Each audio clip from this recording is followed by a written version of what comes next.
Hello बच्चों, आपका स्वागत है आपके अपने चैनल BRV एजुकेशन में। तो दोस्तों, हमारा आज जो टॉपिक है ये है हमारा प्रोकैरियोटिक और यूकैरियोटिक। हम देखते हैं प्रोकैरियोटिक और यूकैरियोटिक, यहाँ से एक दो क्वेश्चन बन ही जाते हैं एग्ज़ाम में, तो आपको बिल्कुल भी इग्नोर नहीं करना है, सीरियस लेना है। ये ज़्यादा लंबी क्लास हमारी नहीं होगी, लेकिन यहाँ से एक दो नंबर पक्के हो ही जाते हैं। तो 15-20 मिनट की क्लास है, आप बहुत डेडिकेशन के साथ देखिएगा। हम शुरू करते हैं अपना प्रोकैरियोटिक और यूकैरियोटिक। क्लास शुरू करने से पहले आप सभी से रिक्वेस्ट है, अब हमारे चैनल को सब्सक्राइब कर लीजिए, लाइक कर दीजिए और बेल आइकन को ऑन कर लीजिए ताकि नया वीडियो डालें आपको नोटिफिकेशन ज़रूर पहुँचे। और दोस्तों, इसकी PDF प्राप्त करने के लिए आप हमारे टेलीग्राम चैनल को ज्वाइन कर सकते हैं। इसका जो लिंक दिया हुआ है वो डिस्क्रिप्शन बॉक्स में दिया हुआ है, आप वहां जाकर ज्वाइन कर सकते हैं और PDF के द्वारा अपना बहुत अच्छे से रिवीजन कर सकते हैं। तो ये आज हमारी डिटेल वाली क्लास है। अब देख लेते हैं हम यूकैरियोटिक और प्रोकैरियोटिक हमारे क्या होते हैं। तो सबसे पहले हम देख लेते हैं जो कोशिका है, क्योंकि जो प्रोकैरियोटिक और यूकैरियोटिक होते हैं ये हमारी कोशिका के दो पार्ट ही होते हैं, ठीक है। एक प्रोकैरियोटिक होता है, एक यूकैरियोटिक होता है। तो सबसे पहले हम देखते हैं कोशिका क्या है। तो जो कोशिका होती है हमारी, देख लेते हैं कोशिका क्या है। कोशिका जीवन की मूलभूत इकाई है। यह सभी जीवधारी कोशिकाओं से बने होते हैं। कोशिका दो प्रकार की होती है, ठीक है। जो हमारी कोशिका होती है वो हमारे जीवन की मूलभूत इकाई है और सभी जीवधारी कोशिकाओं से मिलकर के बने होते हैं। वह प्रोकैरियोटिक में आने वाले जीव हों या यूकैरियोटिक में आने वाले जीव हैं, सभी ही कोशिकाओं से मिलकर ही बने होते हैं। कोशिकाओं के बिना किसी भी जीव का जीवित रहना असंभव है, क्योंकि जब उसकी कोशिकाएं ही नहीं होंगी तो उसका शरीर ही विकसित नहीं होगा, ठीक है। तो ये कोशिकाएं हमारी दो प्रकार की होती हैं, एक प्रोकैरियोटिक और यूकैरियोटिक। ये हमारी कोशिकाएं दो प्रकार की हो गई, एक प्रोकैरियोटिक हो गई और एक यूकैरियोटिक। अब देख लेते हैं प्रोकैरियोटिक हमारी क्या होती हैं। जो प्रोकैरियोटिक कोशिका होती है हमारी वो क्या होती है।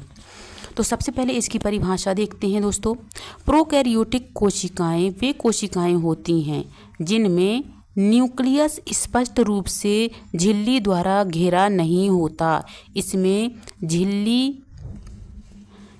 झिल्ली से घिरे अंगक नहीं होते हैं, ठीक है।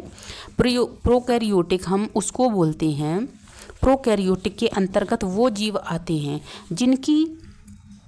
जिनकी कोशिकाएं तो होती हैं, ठीक है, जिनमें न्यूक्लियस होता है लेकिन स्पष्ट रूप से झिल्ली द्वारा घिरा हुआ नहीं होता है। इसमें झिल्ली द्वारा ये अंगक जो होते हैं, जैसे कि हमारे जो अंग हैं, जैसे हम लोग हैं, ठीक है। तो हमारे जो अंग होते हैं तो ये एक जो सेल मेम्ब्रेन होती है उसके अंदर रहते हैं। जैसे ये हमारा न्यूक्लियस हो गया, यहाँ पे माइटोकॉन्ड्रिया, गोल्गी बॉडी हो गई, ये सारे हमारे जितने भी अंगक होते हैं ये झिल्ली द्वारा ढके रहते हैं। और जो प्रोकैरियोटिक जीव होते हैं उनके जो अंग होते हैं वो किसी भी झिल्ली द्वारा घिरे हुए नहीं होते हैं और इसीलिए उनका जो न्यूक्लियस होता है, हमारा न्यूक्लियस जो होता है तो वो स्पष्ट रूप से होता है, ठीक है। और जो इनका न्यूक्लियस होता है वह स्पष्ट रूप से झिल्ली द्वारा घेरा नहीं होता है, तो हम उसको बोल देते हैं प्रोकैरियोटिक। आगे देखते हैं, अब इसकी मुख्य विशेषताएं देख लेते हैं। जो प्रोकैरियोटिक होते हैं उनकी मुख्य विशेषताएं क्या क्या होती हैं। प्रोकैरियोटिक कोशिका के अंग कौन कौन सी होते हैं। तो सबसे पहले इसमें क्या क्या होता है, इसमें प्लाज्मा झिल्ली होती है जो कि हम लोगों में भी पाई जाती है। न्यूक्लियोटाइड पाए जाते हैं इसमें, ठीक है। और हम लोगों में न्यूक्लियोटाइड नहीं पाए जाते हैं, ठीक है। इसमें राइबोसोम पाए जाते हैं, हम लोगों में भी राइबोसोम पाए जाते हैं। कोशिका भित्ति, हम में भी कोशिका भित्ति। अब इसमें फ्लैजेला अलग से पाया जाता है, ठीक है। सिलिया और फ्लैजेला इसमें अलग से पाई जाती है, इसमें गति के लिए होते हैं। वैसे ये पिली होती है, ठीक है। ये सिलिया और फ्लैजेला ये ऐसे होते हैं कि दोस्तों जैसे ये हमारी कोशिका है और ये छोटे छोटे रोंगटे जो होते हैं ये, ठीक है, इनको चलने के लिए ये छोटे छोटे जो रोंगटे हो जाते हैं, ये जब बड़े हो जाते हैं तो ये फ्लैजेला कहलाते हैं और जो छोटे होते हैं उनको हम सिलिया बोल देते हैं, ठीक है। इसमें साइटोप्लाज्म भी होता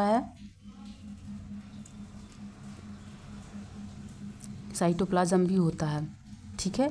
और इसके उदाहरण नहीं दिए हुए हैं दोस्तों, तो मैं आपको बता देती हूँ। जो प्रोकैरियोटिक के उदाहरण हो जाते हैं वो हो जाते हैं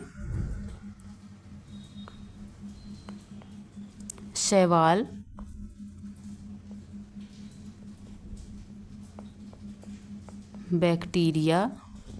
बैक्टीरिया और भी कई अन्य जीव हैं ETC।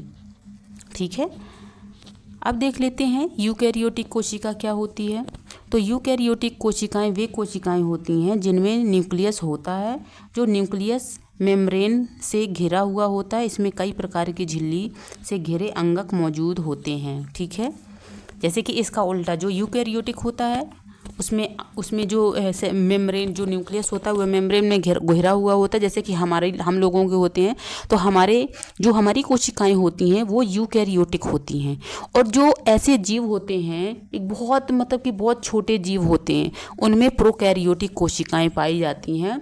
उनके कि एक जो उनका न्यूक्लियस होता है वो किसी भी झिल्ली से घिरा नहीं होता है। ठीक है, इसकी मुख्य विशेषताएं क्या क्या हैं।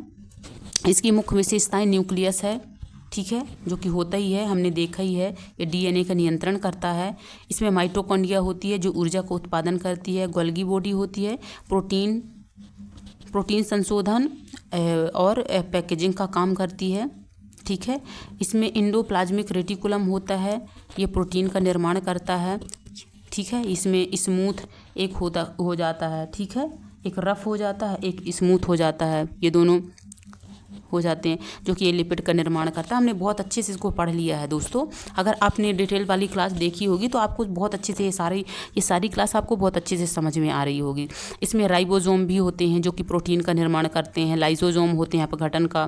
क्लोरोप्लास्ट, ठीक है, क्लोरोप्लास्ट इसमें पाए जाते हैं जो प्रकाश संश्लेषण। यह केवल जो क्लोरोप्लास्ट होते हैं ये हम में नहीं पाया जाता है, ये केवल पाया जाता है केवल और केवल पौधों में ही ये पाए जाते हैं क्लोरोप्लास्ट। ये जंतु कोशिका में नहीं पाए जाते हैं। जो क्लोरोप्लास्ट होते हैं ये हमेशा पादप कोशिका में ही पाए जाते हैं, जंतु कोशिका में नहीं पाए जाते हैं। ठीक है, सेंट्रियोल जो होता है ये केवल पशु कोशिकाओं में पाया जाता है। ठीक है, जैसे कि हम लोग हैं, सेंट्रियोल केवल हमारे ऊपर पाया जाता है। और वैक्यूल ये होता है जो भंडारण करता है जल का। जो प्लाज्मा मेम्ब्रेन तो आपको सभी को पता है, हमने क्योंकि डिटेल्ड वाली क्लास में हमने बहुत अच्छे से इनको सभी को समझा था। जितने भी कोशिका के अंग हैं बहुत अच्छी डिटेल्ड वाली क्लास में हमने इनको समझा है। आप देख लेते हैं प्रोकैरियोटिक और यूकैरियोटिक का जो निर्धारण होता है। ठीक है दोस्तों, जो प्रोकैरियोटिक के मैंने उदाहरण आपको बता ही दिया, यूकैरियोटिक के उदाहरण हो जाएगा जैसे पेड़ पौधे हो जाएंगे, एनिमल है, सभी एनिमल जगत के हो जाएंगे और सभी पेड़ पौधे हो जाएंगे। इनमें प्रोकैरियोटिक नहीं, इनमें यूकैरियोटिक कोशिकाएं पाई जाती हैं। अब हम इन दोनों की तुलना देख लेते हैं, प्रोकैरियोटिक और यूकैरियोटिक की। ठीक है, हम इनमें तुलना देखते हैं प्रोकैरियोटिक यूकैरियोटिक में। सबसे पहले हम आते हैं इनके गुण में। इनके गुण देख लेते हैं प्रोकैरियोटिक और यूकैरियोटिक में। सबसे पहला हमारा आता है न्यूक्लियस। तो देख लेते हैं जो प्रोकैरियोटिक में न्यूक्लियस नहीं होता है, यूकैरियोटिक में न्यूक्लियस पाया जाता है। दूसरा देख लेते हैं इसका आकार। प्रोकैरियोटिक का आकार छोटा होता है और यूकैरियोटिक का आकार बड़ा होता है। जैसे कि मैंने आपको बताया है कि जैसे बैक्टीरिया जो है, शैवाल जो है, ये सारे जो है मतलब कि बहुत छोटे जीव होते हैं इनमें, इसलिए इनका जो आकार होता है बहुत छोटा होता है। ठीक है, तीसरा हम देख लेते हैं हमारा DNA का जो स्वरूप होता है। इनमें जो DNA का स्वरूप होता है इनमें सर्कुलर होता है और हमारे जो होते हैं वो रैखिक होते हैं, क्रोमोसोम होते हैं। ठीक है, जो इनमें क्रोमोसोम पाया जाता है वो सर्कुलर पाया जाता है, कुछ इस टाइप का DNA होता है इनका। और जो हमारा DNA होता है वह हमेशा इस टाइप का होता है। ठीक है, अगला देखते हैं जो चौथा देख लेते हैं। इसमें चौथा है हमारा कोशिकांग। जो हमारा प्रोकैरियोटिक होता है उसमें कोई भी कोशिकांग नहीं पाए जाते हैं और जंतु कोशिका में ऑफकोर्स पाए ही जाते हैं। इसमें पांचवा आप देख लेते हैं कोशिका भित्ति। इसमें कोशिका भित्ति होती है, लेकिन कौन सी होती है? पेप्टाइडोग्लाई।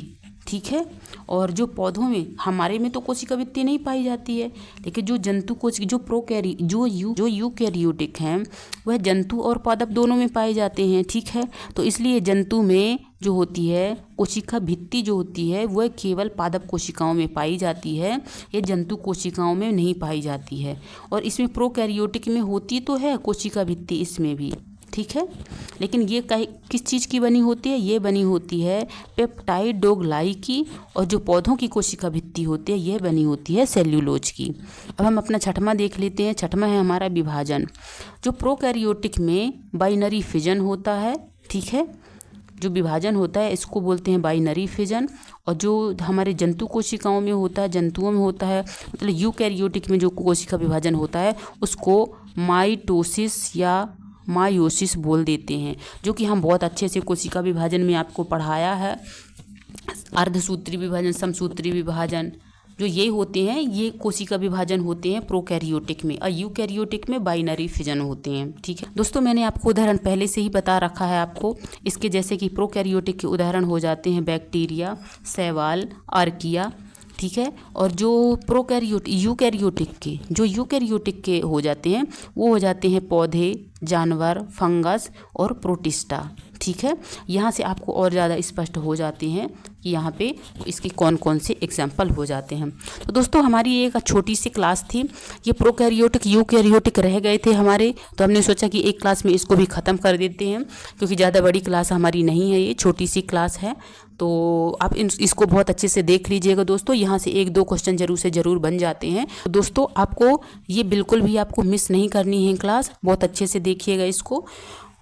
और हम अपनी क्लास को यहीं पे समाप्त करते हैं।